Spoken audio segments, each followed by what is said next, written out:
لما كتبت مصر أخدني صمت طويل وقلت مستحيل أكتب مجد السنين في كلمة ولا اتنين، كل ده ليها عناوين. لما كتبت مصر ما بصيتش لكنيسة ولا أذان، ما هي وطن كل الأديان، ولا قلت نيل ولا فيضان، ولا ناس بتتسحر بالحسين في رمضان، ولا لمة حلوة في كل مكان. أقول إيه ولا إيه؟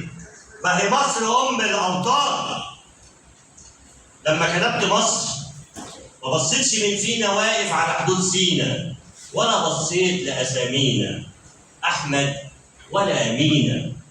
ولما الوطن بينادينا بيلاقينا كلنا واقفين على رجلينا، ونلبي النداء والكل رافع ايده للسماء طالب بالرب العلي النجاة، ويقول في الصلاة يا رب يا رب احفظ بلد الأنبياء.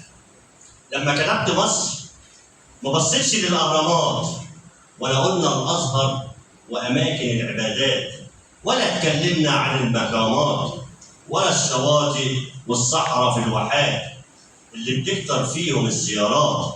أنا مش بقولها دلوقتي، دي اتقالت من قديم السنوات. مصر بلد الحضارات، ولا خوف بلدنا علينا، ولا كل الأمهات بتخاف علينا في كل الأوقات.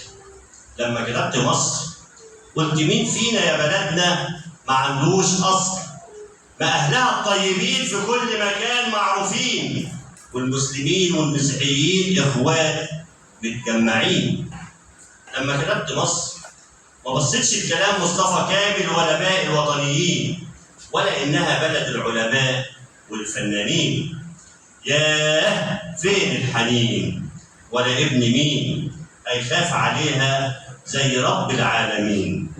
قال في محكم التنزيل ادخلوها بسلام آمنين. أشكركم جميعا.